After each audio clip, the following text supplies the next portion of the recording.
So karon mga idol, mungad tumi sa luwan. Kauban na ho karimbata na ho. Amo i-update kadto nga gi-request ni Sito Apo.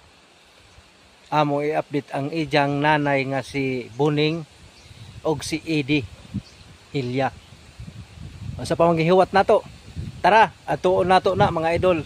Ato i-update para makita naman pud niya kung naunsa nang ijang pamilya. Tara, let's go. So karon mga idol, ingabot na ta diri sa luwan sa bahay nila Noy Eddie Hilya. Di asya dia diri matong aton naabutan diri siya.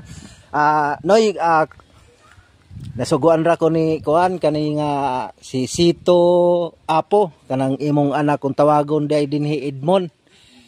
Mo na nangumusta si Janinjo kung naunsa na mo kay wa man lagi mo i-contact. Unsa man ka istorya nimo Noy? Okay ra man pud ni diri.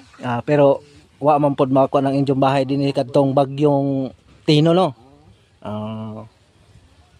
Naala may signal diha, pwede na siguro mo makakontak ni diha. Diha may wifi man didto kay lakuan. Wifi to sa babaw. Ibabaw, Kay kaduha naman lagi ni nag message na ho nga i-vlog ta kuno mo. Okay, pag may lugar, wa man ko katinda kanina kay naguban ko mo tong nagbaadyo ko sa motor. Kahuman paniod to mo tong ang diretso ko ngari kay request man lagi ni diha. Gibali si kuan si kisa tong imong asawa Buning hilugsong di ay gibali ikaw ra dinhi no. Palit na ito bubuno ko na.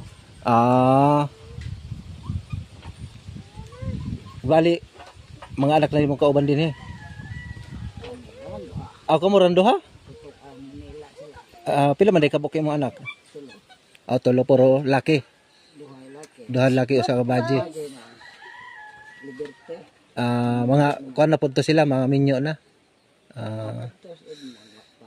Awa pa na, litaw pa na. Kay ingon si Janoy, pabidyo hira dito ni saluan si kuan kanang si Buning, tapos si Eddie Hilya. Naman di ay, wa man lagi ko kontak ni dia. Ako nang bahala nimo. Say ko unsa may bahala nimo? Mo sige ingon ko nga sige sagdira kay pag makalugar ko ahon at doon. Daghan pa nag-request din mo nang aho na pud na sila hapiton karon. Largo na sa ko. Yaw para ikaw sa rabang ako biyahe para di binalik-balik. Kay kapag manuroy ikaw taho, maalangan naman ko kay maghabol man ko sa oras. Kay kailangan alas 8 tuan ako dito sa ubos kay mga alas 9 dito na ako sa eskwelahan.